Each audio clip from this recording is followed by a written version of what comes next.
Someone begs for 10,000 yen, saying the listener is their only hope. They promise to return the money soon and apologize for asking again. Kuhei thanks them, calling them a lifesaver. Kuhei reflects bitterly, thinking he's extremely unlucky and seen as a failure by others. Kuhei, struggling web novelist, sits alone trying to make ends meet at age 29. He stretches tiredly, relieved he can survive another month despite the pressure. He reads harsh comments online criticizing his story and telling him to quit. He gets frustrated but defends his work, urging people not to underestimate web novels. Kuhei blames himself for his failure, not the readers. He wishes he could be reborn in a fantasy world and become powerful. He suddenly gets a nosebleed while lost in thought. A mysterious person offers him tissues, surprising him. Kuhei wakes up in a strange courtroom-like place, confused. A judge announces that he's Itu Kuhei, a 29-year-old web novelist. They declare his cause of death, overwork. A dark figure introduces himself as Enma Raken, also known as King Enma. Kuhei is shocked as he's told, "Welcome to hell." Enma says he literally just died but is strangely lucky. Kuhei doubts it, claiming he's never been lucky. Enma reveals his number is 1,777,777, considered a sign of great fortune. Enma tells the boy he will grant him one wish. Kuhei panics, thinking about his story getting cancelled and how sudden everything is. Enma glares intensely, saying he's too busy for nonsense. Frightened, Kuhei shouts in fear, calling Enma scary. Kuhei excitedly wishes to be reincarnated into a novel world full of adventure and harems. Enma finds it amusing and asks if he has a specific novel in mind. Kuhei is shocked that Enma knows what he's thinking and considers it a godlike opportunity. He realizes the novel he wrote could be the key and reacts with excitement. Itu Kuhei recalls the carefree life of the protagonist from his novel and decides it's the one he wants to enter. He shouts his choice, became a dropout from hunter school with full confidence. Enma agrees and finds the wish amusing, offering Kuhei 2 more minor wishes as a bonus. Excited, Kuhei asks to be sent 2 years before the novel's story begins to prepare properly. Kuhei remembers that the story starts when the protagonist enters high school. He adjusts the timeline to start in middle school to fix the character's image early. Enma begins the reincarnation, wishing him happiness. Kuhei panics mid-teleport and quickly wishes to be made handsome. Kuhei shouts his final wish to be super handsome with the best features of celebrities. His body glows as he's engulfed in powerful energy during the reincarnation process. He vanishes in a beam of light, leaving behind the judges in the afterlife. One of the judges comments that Kuhei was a very strange soul, surprising even them. Kuhei floats through the afterlife space as the system notes his unusual wish to become handsome instead of the protagonist. The soul transfer process begins, labeled as exchanging souls of characters. The system confirms Kuhei's soul is being placed into the character from became a dropout from hunter school. Kuhei wakes up in a new, muscular body, realizing with disbelief that he really did die. Kuhei realizes he has been transferred into the body of Kejama Ayumu, whom he thinks is the protagonist of Hundrop. He gets confused, questioning who Kejama Ayumu is. Kuhei remembers the actual protagonist was Amano Satoshi and panics. As Ayumu's memories begin to surface, Kuhei grabs his head in pain and frustration. In the world of Hundrop, children take a test at age 10 to determine hunter talent, and those who pass enter hunter school. Ayumu couldn't take the test because the orphanage intercepted the test kits. The corrupt orphanage director falsely reported all children's aptitude as lowest class. Years later, when laws changed and retesting was done, Ayumu was rated as middle class, which wasn't enough to enter hunter school. Kejama Ayumu graduated at 20 and worked as a porter until he awakened his hunter abilities and joined a guild. Kuhei learns that Ayumu's memories will unlock gradually to prevent overload. Scratching his head, Kuhei realizes Ayumu had a hard life just like him and feels cheated.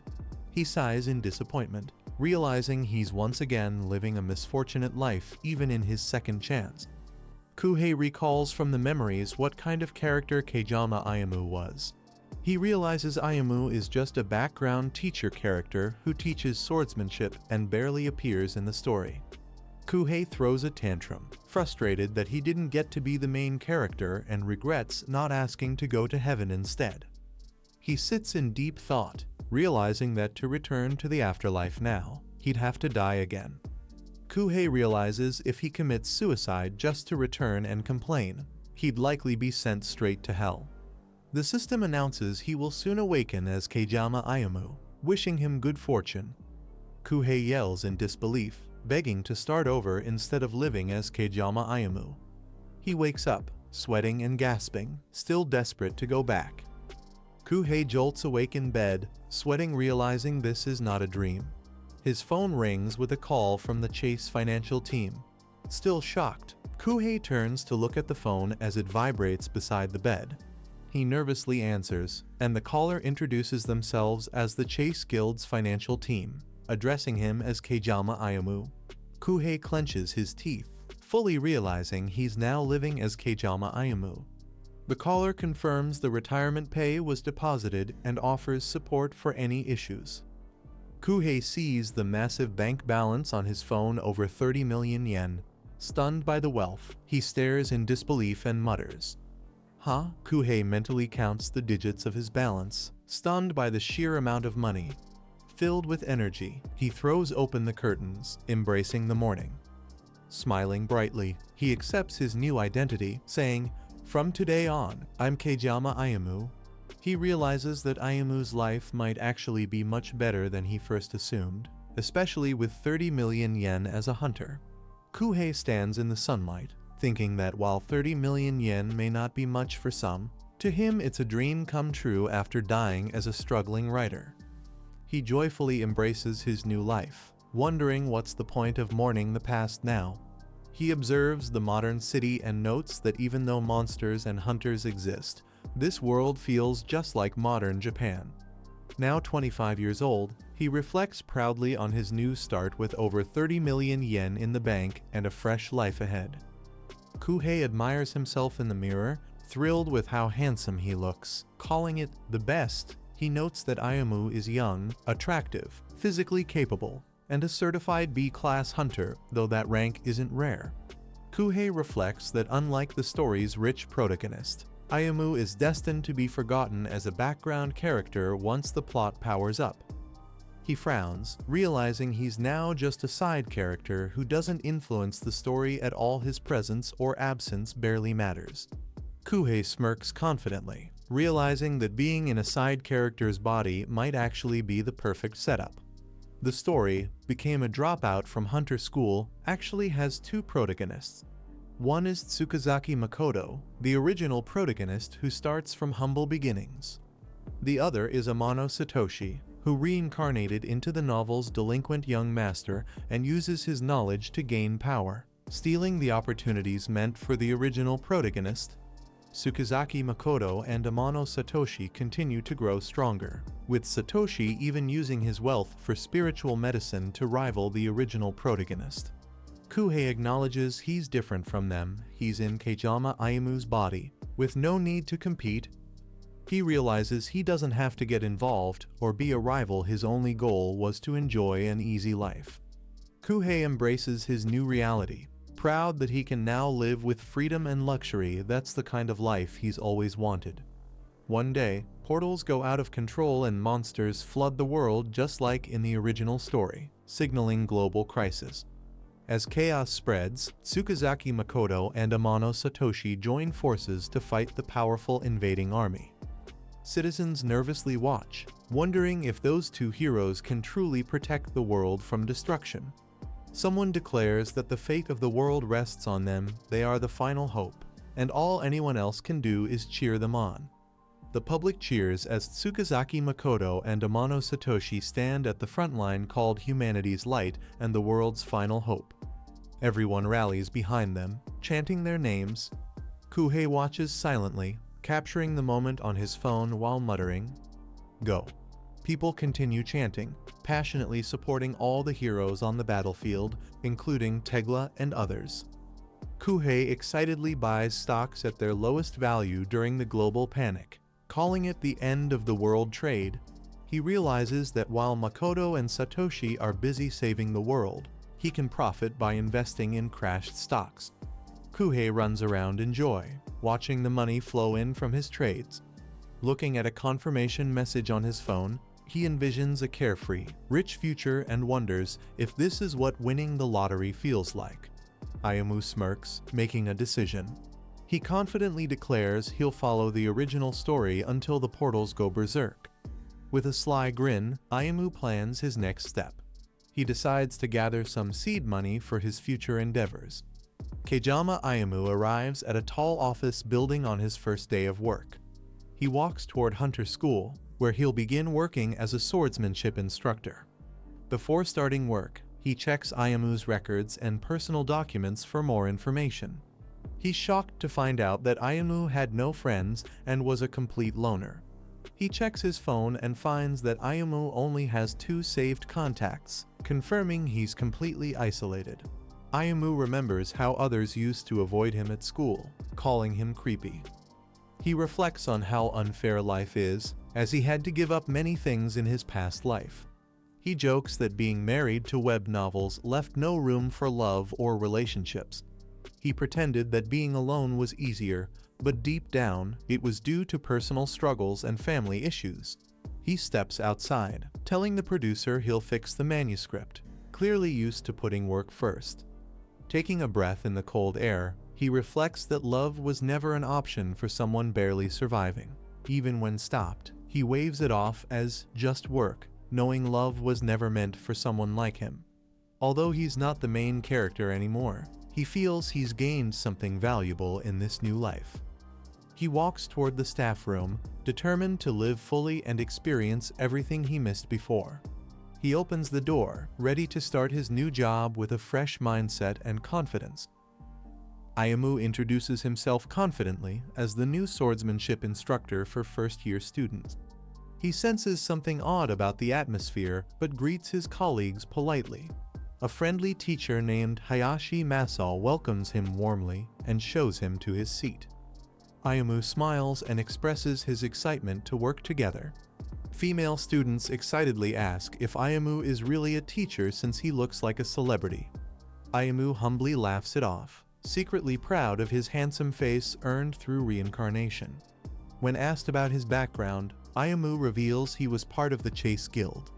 The students are amazed, praising him for choosing to teach despite being young and qualified to still hunt. Ayumu enjoys the praise and feels himself becoming more confident and outgoing. A new character arrives and praises Ayumu for coming from the famous Chase Guild. The green-haired man introduces himself as Ruzaki Yamato, a spearmanship teacher from the Wakashu Guild. Ruzaki casually asks Ayumu which school he graduated from, joking that someone as handsome as him must have been really popular. The teachers excitedly try to guess which prestigious hunter school Ayumu graduated from. They continue to debate, each confident in their own guess based on their familiarity with graduates. Ayumu laughs awkwardly and reveals that he actually didn't graduate from any hunter school. Everyone is left shocked and speechless by his unexpected confession. The teachers question how Ayumu became a hunter without graduating from a hunter school, suggesting he might be a foreigner or have dual citizenship. Ayumu confidently explains that he's a native Japanese and not a dual citizen, implying there are other paths to becoming a hunter. Ruzaki teacher realizes Ayumu must be one of the rare exceptions who made it without formal education. Ayumu prepares to reveal the truth behind his unusual background. Ruzaki instructor brushes off the situation, saying Ayumu should have clarified earlier.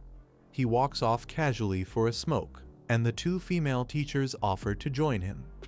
Ayumu is left stunned, realizing they think he's not as impressive as he claimed.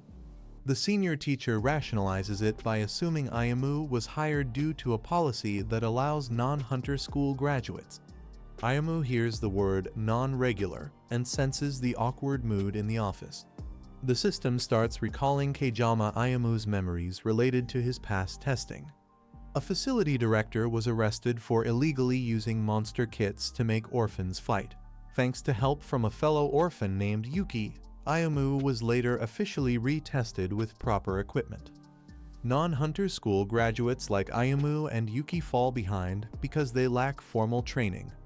After facing discrimination, non-regular hunters rallied for legal protection, which led to the enactment of an anti-discrimination law. Although the law prevents school background from being questioned, it quietly enforces quotas favoring non-hunter school applicants. Despite the law, discrimination against non-hunter school graduates continues to grow stronger in society. Ayamu realizes it would have been smarter to hide that he's a non-hunter school graduate. He recalls that, according to his memories, he never joined any protests or petitions. The situation at work becomes awkward, and Ayamu apologizes for the trouble on his first day. Despite the unfairness, Ayamu chooses to endure the discrimination for the sake of his peaceful retirement. He tells the staff he understands the resentment others feel, keeping a calm demeanor. The older instructor assumes Ayamu got the job only due to preferential treatment for non-hunter school graduates. Ayamu looks directly at him, surprised by the assumption. He reminds everyone that he was scouted properly after passing the test, not through special treatment. Ayamu confidently states that this is a hunter school and such preferential systems don't exist here. The girls overhear the teachers gossiping and note there's clear misunderstanding between staff. One teacher claims hiring Ayamu was due to the school's financial constraints and tight budget. Rusaki teacher shrugs off Ayamu's presence, saying first-year classes are just basic training anyway. The two female teachers casually mock Ayamu, saying he's only good-looking and unlikely to be capable since he didn't graduate from a hunter school. The girls assume Ayamu is from an orphanage since he didn't attend a hunter school, calling his good looks wasted. They suggest warning students to train elsewhere, throwing their cigarette away carelessly. One of them mocks that it's a dangerous job, and having someone like Ayamu teaching is risky. They freeze as Kejama Ayamu unexpectedly appears behind them. Ayamu casually reveals he asked Hayashi-sensei about the smoking area and mentions a misunderstanding earlier. When asked if he was eavesdropping, Ayamu denies it with a smirk, thinking he's earned enough resentment already. Ayamu clarifies he wasn't hired through preferential treatment and warns that such misunderstandings could influence students. Feeling guilty, the brown-haired teacher apologizes and respectfully says she looks forward to working with him. Ryuzaki confronts Ayamu, claiming Ayamu misunderstood the real issue. Approaching confidently, Ryuzaki emphasizes that Ayamu's hiring isn't about preferential treatment, but rather about his very selection. Ryuzaki coldly dismisses Ayamu, telling him as a non-hunter school graduate to stay quiet and keep a low profile. As he leaves with the other teachers, Ryuzaki further advises Ayamu to socialize with regular subject teachers instead. Ayamu quietly walks away, overhearing others discuss his unexpected rise despite his non-hunter school background. Ryuzaki calls out mockingly, highlighting his superiority and upcoming a class promotion exam. With a sly smile, Ryuzaki taunts Ayamu, suggesting a duel if he's dissatisfied, confident that after his promotion, Ayamu's loss would be less humiliating. Ayamu remains silent, continuing forward, seemingly unaffected but isolated by the conversation behind him. The whispers reveal Ayamu's solitary nature, emphasizing why he chooses to distance himself from others. Kuhei excitedly anticipates his debut, proudly looking at the novel he wrote. However, his companion dismissively advises him to forget about making writing a career, implying he's merely an amateur. Kuhei quietly listens, visibly discouraged by the harsh words, as he's told that turning writing into a job would make him hate it. Later, Kuhei discovers that someone else debuted using his novel idea, leading to an uproar online accusing Kuhei of plagiarism. Devastated, Kuhei watches as his work is labeled fake, facing relentless criticism and rejection from the public. Ayamu reflects bitterly on his past hardships, feeling trapped and recognizing how little his life has changed despite his efforts.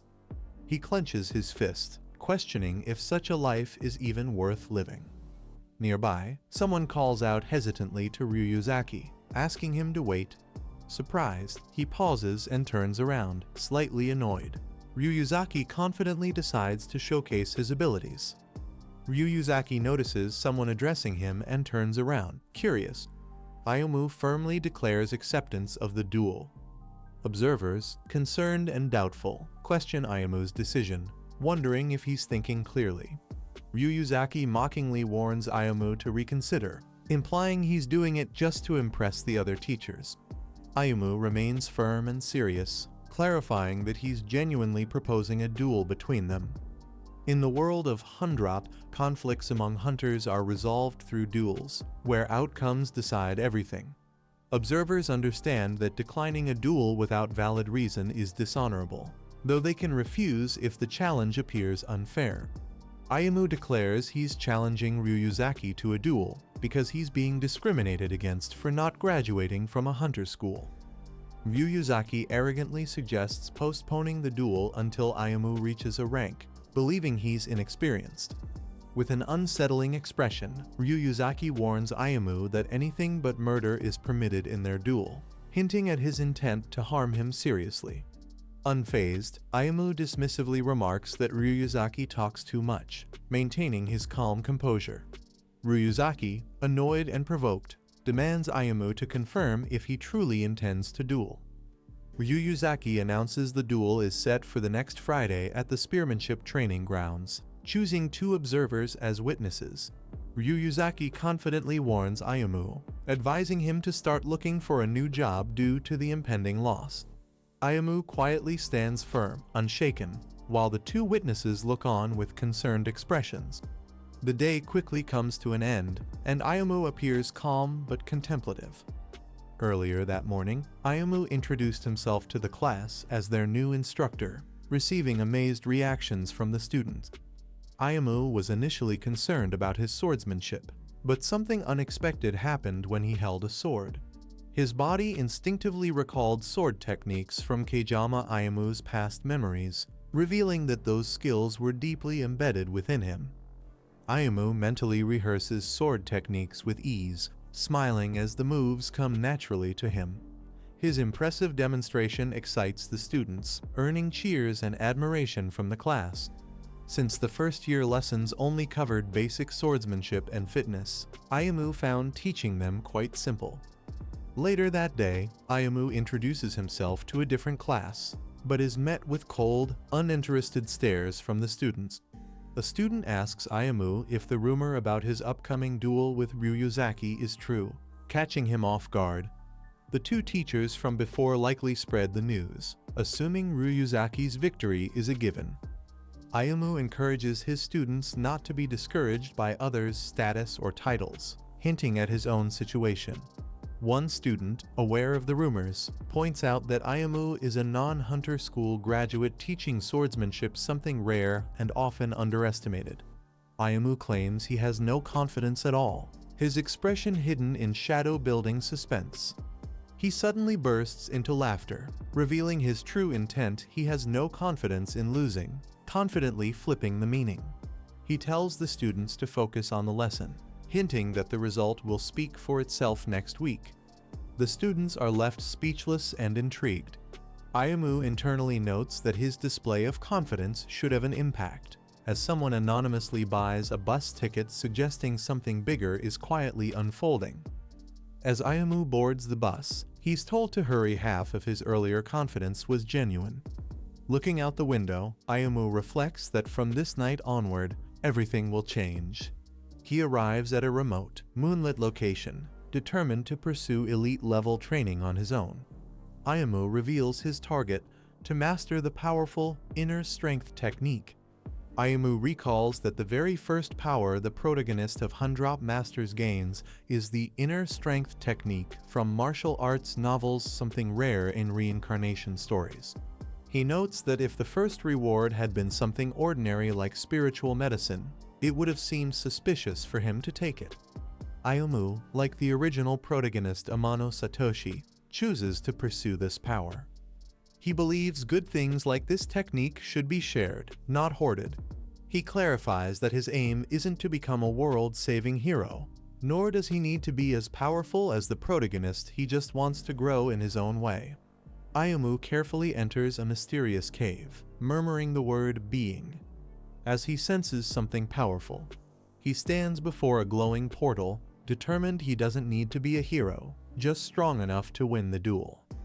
Ayumu identifies this as the very first event of Hundrop, the gateway holding the inner strength technique. Without hesitation, Ayumu steps forward, boldly saying, "Well then, excuse me." As he enters the portal to claim the technique, Ayumu floats in a glowing blue aura as he's transported through the portal. His eyes slowly open, signaling that he has arrived at his new destination. He finds himself in a serene, snow-covered forest and mutters, "Snow?" Ayumu is amazed, realizing the original story never described this location, yet it's breathtaking and unknown even to the readers. Ayumu snaps himself out of distraction. Realizing it's not the time to admire the scenery, he must find the manual quickly. Suddenly, he senses a dark presence looming nearby, putting him on full alert. Before he can react, he's violently flung through the air by an unseen force, crashing into the snowy ground. Gritting his teeth in pain, Ayumu wonders in shock. What was that just now? Clearly caught off guard by the attack. A masked figure acknowledges Ayumu's skill, noting that he barely avoided the attack and must not be ordinary. With a blade pointed at him, Ayumu is questioned about his affiliation and how he entered the area. Ayumu realizes the stranger is speaking Chinese and surprisingly, he can understand it too, thanks to Kejama Ayumu's memories. Raising his hands calmly, Ayumu introduces himself as a Japanese hunter school teacher and explains he arrived through a portal. The old man looks puzzled and responds bluntly, he doesn't understand anything Ayumu is talking about. Ayumu tries to clarify by pointing at the visible white gate, but the old man dismisses it, saying all he sees now is a nuisance. The old man reveals he's been trapped in this snowy realm for countless years, giving up counting after 30. Ayumu grows confused, thinking to himself, what's going on? The manual is missing, and instead, there's just this strange old man. Ayumu hesitantly asks if the old man is Zhao Liuliang. Surprised, the old man notes it's rare for anyone to still remember his name. Ayumu explains he knows Zhao's name because he was the one who created the inner strength technique. Zhao reacts in shock and amazement, realizing that the protagonist from the story has finally reached the portal. A flashback shows a stone tablet inscribed with ancient writing. Ayumu recalls that the manual mentioned Zhao had already ascended to immortality, supposedly leaving his physical form behind. Ayumu recalls his wish from before, asking to be sent 2 years before the novel's events begin. Now it all makes sense to him. He realizes this time is before Zhao Liuliang's ascension, even though he only knew of it from the novel. Zhao looks intrigued and says he's heard a story before. Zhao begins telling a tale of a legendary swordsman who once faced a fearsome dragon that suddenly appeared in the Central Plains. Zhao chuckles warmly, saying the hero in the tale reminded him of someone who had vanished, possibly Ayumu. Ayumu is relieved his bluff about the story worked, pulling just enough from the novel to earn Zhao's trust. Seizing the moment, Ayumu bows deeply, preparing for a direct and respectful request. With sincerity, Ayumu explains he came seeking a legendary warrior in seclusion. He assures Zhao he's not an enemy, and humbly asks him to lower his blade and accept him as a student. Zhao scoffs at Ayumu's request, calling him impudent for suddenly asking to be taught martial arts. He bluntly refuses and tells him to leave. Just as Zhao begins to turn away, Ayumu mutters something that makes him stop in his tracks. It's a spear. Zhao's expression shifts slightly, clearly taken aback or intrigued by what Ayumu just said. Ayumu explains that he has an upcoming duel, and his opponent is a spear user, hinting that he needs Zhao's expertise to stand a chance. Zhao asks a question to test Ayumu. Between sword and spear, which one is superior? He answers himself, stating the spear has better reach and, with proper training, can make anyone into a powerful fighter. Zhao continues, explaining that the spear excels in both reach and destructive power, thus declaring it superior. Ayamu is stunned by how easily Zhao admits it. Zhao turns away, telling Ayamu to cherish his life and leave now that he understands the overwhelming advantage of the spear, clearly still refusing to train him. Ayamu clenches his fists and shouts in frustration he didn't come all this way just to give up because Zhao told him to leave. He yells that he always suspected its sword really can't beat spear. He came hoping to find another answer, but now he's devastated. Ayamu reflects on the upcoming duel in front of everyone. With no new skills, he worries that his only option will be to beg for forgiveness. Covering his face in despair, Ayamu imagines himself humiliatingly surrendering and wonders what words could possibly calm the anger of the spearmanship teacher. Ayamu sarcastically mocks himself, pretending to bow to the spear's superiority, saying his sword is nothing more than a stick or even a toothpick. Zhao grips his sword tightly, visibly angry but intrigued, and says that even a humble sword, if mastered, can pierce dragons. Furious, Zhao demands if Ayamu dares bring up spears in front of him and asks if he's ready to lose his head over it. Ayamu, wiping away tears, holds his ground. Moved by Ayamu's stubborn determination, Zhao finally relents and agrees to help him just this once. Ayamu breaks into a tearful smile, overwhelmed with emotion. Zhao sighs and tells him to stop crying already. Grateful and still sniffling, Ayamu thanks Zhao sincerely and asks what kind of help he'll be receiving. Zhao dismisses the idea of giving a manual or spiritual medicine, stating instead that he'll offer something far greater. Suddenly, energy surges into Ayamu's body, lighting him up with immense force. He screams in shock and pain as the power overwhelms him. Ayamu collapses from the intense heat, feeling like his whole body is being beaten. Zhao notes that Ayamu's Danshin, a core for storing energy, is surprisingly empty for a warrior. Zhao explains he has injected a small amount of yang energy into Ayamu's meridians. In 4 days, his Danshin will open, and he'll begin to feel transformed. Though Zhao admits he doesn't know how skilled Ayamu's opponent is, he assures that this power boost means Ayamu won't be outclassed anywhere he goes. Panting and overwhelmed, Ayamu is stunned that this painful process is meant to be an upgrade. Zhao tells him to come back only if he wins the duel. Zhao turns his back to Ayamu and says he can't leave the snowy realm. He instructs Ayamu to return to his world and prove that swordsmanship is supreme. A week later at the spearmanship training grounds, the duel between Ayamu and Ryuzaki begins as spectators watch closely. One teacher sarcastically applauds Ayamu for showing up, while others, including the 2 women from before, observe silently. Ryuzaki mocks Ayamu, asking if he found a new job yet. Ayamu, sword drawn and eyes sharp, retorts that Ryuzaki is as talkative as ever and challenges him to begin. Ryuzaki smirks and mockingly offers Ayamu the first move, noting that the spear has the advantage when reacting second. Ayamu accepts without hesitation, feeling confident in his lighter, more agile body after Zhao's training. As Ayamu charges, he reflects that even though the boost is small, it's enough to hold his own. He won't lose easily now. Ayamu leaps into the air for a powerful first strike, launching his attack with full force as Ryuzaki prepares to counter. Fueled by rage and determination, Ayamu charges with a vow he'll never live a submissive life again. Ryuzaki also explodes with wild energy, shedding his shirt and roaring with intensity as the clash begins. The spectators, including the teachers and students, react in shock, popcorn flying as the scene escalates into chaos. A sudden comedic twist, Ryuzaki reveals a bizarre yellow undershirt with a cartoonish face, catching everyone including the referee completely off guard.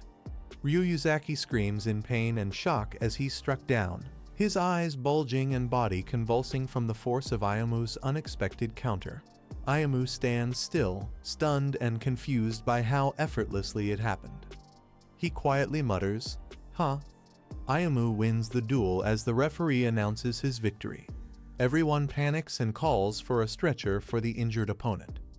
Ayamu remembers the old man's words about gaining power in a few days. He grips his sword tightly, sweating and wondering what the old man did to his body. The red-haired protagonist trains in martial arts and grows rapidly with spiritual medicine. Ayamu reads and confirms the protagonist's power is overwhelming. Teacher Hayashi runs over, asking if Ayamu is hurt after the duel. Ayamu smiles confidently as Hayashi praises his incredible and fast swordplay. Hayashi is thrilled and feels inspired after seeing Ayamu fight. He happily says Ayamu is safe and offers to treat him. The defeated Ryuzaki, barely conscious, mutters he wants to learn too. The two female teachers also demand to join, while someone reminds them of the 2,000 yen fee. Ayamu celebrates joyfully at a party with his colleagues. He clinks glasses with Hayashi while laughing. Ayamu sings passionately at karaoke, while others cover their ears. After a wild night, he finally collapses into bed, exhausted.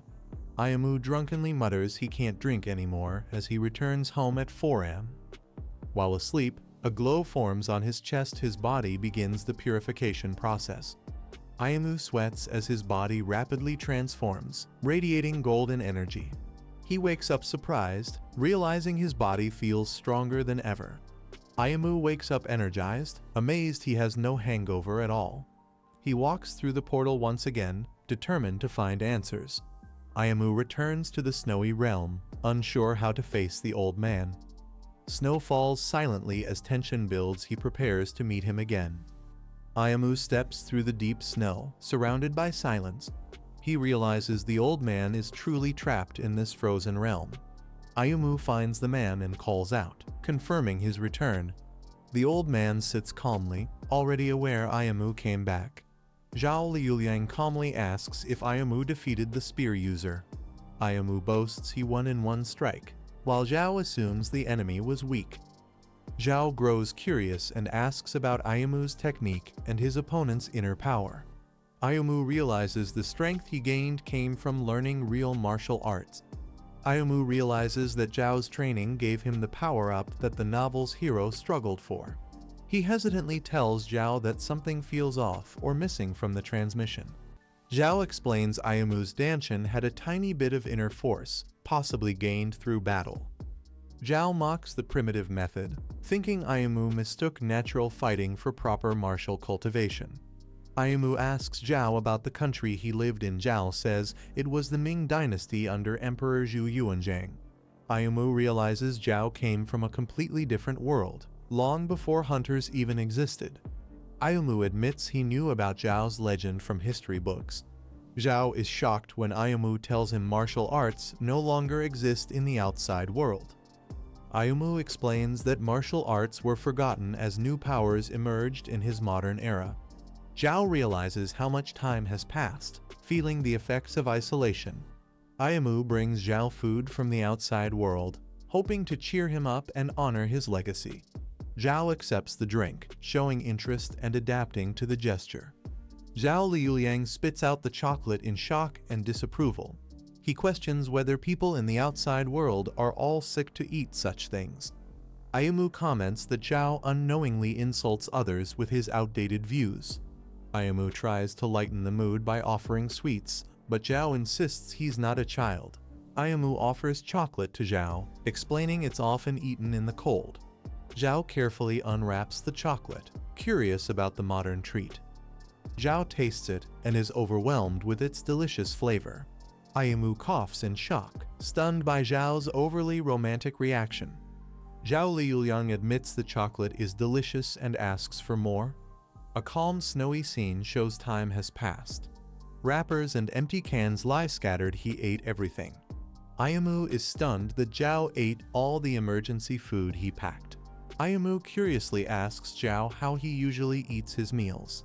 Zhao explains that he no longer eats for hunger, just for taste. Ayamu is annoyed and exhausted, thinking he just wants to go home. Trying to stay patient, Ayamu explains how martial arts faded and hunters replaced warriors. Zhao looks at the snowy landscape in silence, reflecting deeply. He admits he lost track of time and only focused on transcending since arriving here. Ayumu says he's likely the only martial artist in the outside world after Zhao opened his danshin. Zhao explains that awakening martial arts creates a vast gap in strength from others. Zhao seriously asks Ayumu how he plans to use the power he's been given. Ayumu replies casually, saying he just wants to live a normal life. Zhao is surprised by the unexpected answer. Ayumu humorously adds that the power is convenient for avoiding hangovers, waking up early for trading, and even for gaming. Zhao asks Ayumu for his name with a warm smile. Ayumu reflects that Zhao seems more like a kind teacher than a legendary swordsman. Ayumu respectfully replies, calling Zhao by his full title Zhao Liuliang, the dragon-slaying swordsman. Zhao turns away, softly acknowledging Ayumu's name, Kejama Ayumu. Zhao Liuliang smiles gently and offers to take Ayumu as his disciple. Ayumu pauses silently, processing the offer. With a calm but firm expression, Ayumu responds, "I refuse." Zhao Liuliang gently closes his eyes and offers to take Ayumu as his disciple. Ayumu listens silently, his eyes showing hesitation. Ayumu firmly replies that he refuses the offer. Zhao Liuliang opens his eyes in shock and confusion at the unexpected rejection. Ayumu politely declines Zhao Liuliang's offer, smiling as he prepares to leave. Ayumu explains that he never intended to become strong and now wants a peaceful life. Zhao Liuliang, shocked, sees Ayumu's clear determination and regrets the lost opportunity. Zhao Liuliang accepts Ayumu's decision and says goodbye, while Ayumu bows deeply, expressing heartfelt gratitude. Ayumu looks down, surprised, wondering if Zhao Liuliang was planning to become immortal all along. Curious, Ayumu asks if it's really possible to reach the world of immortals through ascension. Zhao Liuliang explains that he's near the peak and has gained enough virtue to ascend soon. Ayumu is stunned and confused as Zhao Liuliang says he doesn't need to leave behind any secret techniques. Feeling at peace now, Ayumu asks Zhao if he'll leave a secret manual behind. Zhao replies there's no point since no one will use it in today's world. Ayumu is surprised that Zhao won't leave a manual. A red-haired boy named Amano realizes that without the manual, he can't become stronger. Without the manual, Amano can't catch up to Tsukazaki, and Tsukazaki won't grow either. A fiery future looms as the world faces destruction.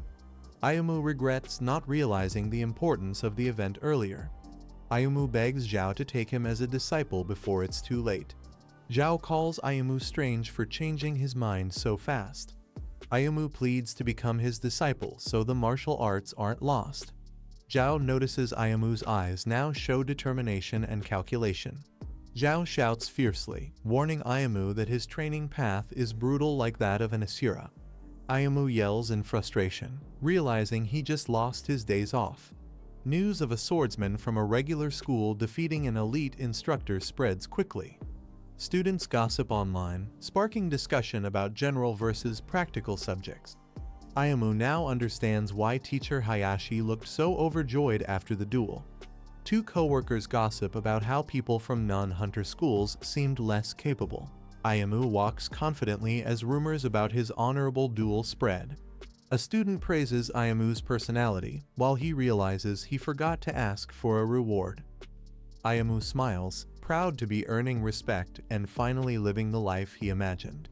Ayumu decides to visit Zhao every weekend while keeping his weekdays peaceful. Students suddenly rise up with excitement as Ayumu enters the classroom. A student commands everyone to stand up. The class erupts in cheers, shouting praises and honoring Ayumu as their teacher. Students excitedly ask Ayumu if he won the duel and how they even found out. They beg him to share details about the fight, curious and amazed. Ayumu avoids the topic and starts teaching theory instead. Ayumu smiles to himself, grateful for his healthy, stable, and peaceful new life. The narration encourages cherishing happiness earned by facing fear. Ayumu enjoys his peaceful day, feeling grateful just hours after his earlier battle. With confidence, Ayumu asks for another serving. The cafeteria worker warns him that supplies are limited. Ayumu makes a serious face, hoping to persuade the worker. The cafeteria worker stares back intensely. Surprisingly, the worker gives Ayamu extra sausages. Ayamu feels lucky and excited, thrilled by his bonus food. A girl approaches Ayamu and asks if the seat beside him is taken. Ayamu looks up in surprise as she addresses him by name. She recognizes him as the high school swordsmanship teacher and holds a tray piled with food. Ayamu is shocked, wondering how she got so many sausages and who she really is. The girl teases Ayamu, saying he's still bad at acting and that no cameras are watching. Ayamu is confused, wondering if he knows her. She reveals her identity, saying she's Sora and asks if he can't recognize her. Ayamu struggles to recall, thinking the name Sora sounds familiar. Ayamu is shocked as he recalls the name Kuhai Sora from his contacts. Sora smiles and asks if he finally remembered her. Ayamu realizes she changed her appearance to look more like a teacher. He understands now his memories return because he already knew her well. Sora is revealed to be a key character and future homeroom teacher in the story.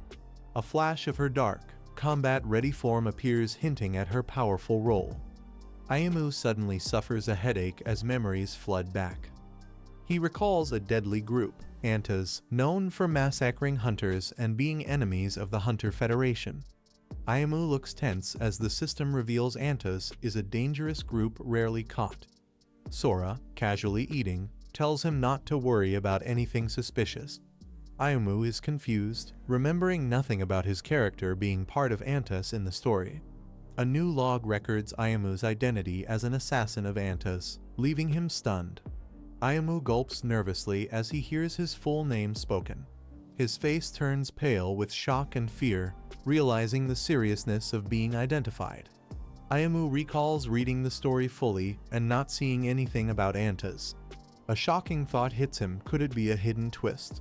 He remembers the author's post about a side story revealing deeper truths. Sweating nervously, Ayamu demands to see the side story immediately. Ayamu winces in pain as another memory strikes him. He recalls Kanda Yuki, the man who once rescued him and reported the orphanage director. 2 years ago, during a portal mission, something went horribly wrong. Despite calling for help, monster attacks spread across multiple teams, leaving them overwhelmed. A desperate hand reaches out, trying to save someone. Kanda Yuki fiercely fights to protect Ayamu from danger. He stands defiantly before a deadly threat, sacrificing himself. Kanda Yuki is later remembered through a solemn funeral portrait surrounded by flowers.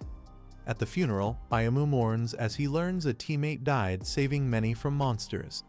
He realizes the loss was caused by internal faction issues within the guild. Distrusting the guild, Ayamu volunteers for a dangerous overseas assignment. After a year in China, Ayamu considers quitting the guild until Sora approaches him with an offer to join Antas. Sora explains the side story is dark, surprising Ayamu with how deep his background really is. After joining Antas, Ayamu began donating half his income to the organization. Ayamu once confessed to Sora and was rejected, but kept supporting her while pretending everything was normal. A reader furiously reacts, shocked that Ayamu became a teacher with such personal motives instead of seeking revenge for Yuki. Sora asks if Ayamu is okay after he zones out in shock. Ayamu lies and says he's fine, while Sora notes his odd expression surprised her. Ayamu thinks to himself how ironic it is just when life seemed peaceful. He learned he was part of a criminal group. Sora admits she was surprised Ayamu joined the school so quickly after quitting the guild. Ayamu nervously laughs, thinking how quickly he was hired, clearly smitten with Sora. Sora casually asks how life is going at the new school. She questions why Ayamu never contacted her, saying she felt lonely. Ayamu drinks water, apologizing and internally thinking it was better not to call in case things turned awkward. Ayamu nervously gulps water as Sora casually mentions this month's support money wasn't received. Ayamu thinks he needs to stop the support for his own sake, then hesitantly brings it up. Sora calmly says she's thinking of stopping it and asks if he's okay with that. Ayamu looks confused as she adds that teacher salaries aren't much and it's not like he's obligated. Sora cheerfully says Ayamu doesn't have to donate, Antas never forced him. A past memory shows Antas welcoming Ayamu, telling him they understand his situation. Sora excitedly calls Ayamu an honored helper and invites him to change the world together while Ayamu internally panics. The narrator explains that although Antas is a criminal group, their school infiltration goal isn't random violence they kill with purpose. Antas members are told not to harm Hunter School students unless it's necessary. Sora's role seems to be recruiting talented ones. Ayamu reflects that he only knows this because he read the novel and wonders what to do now.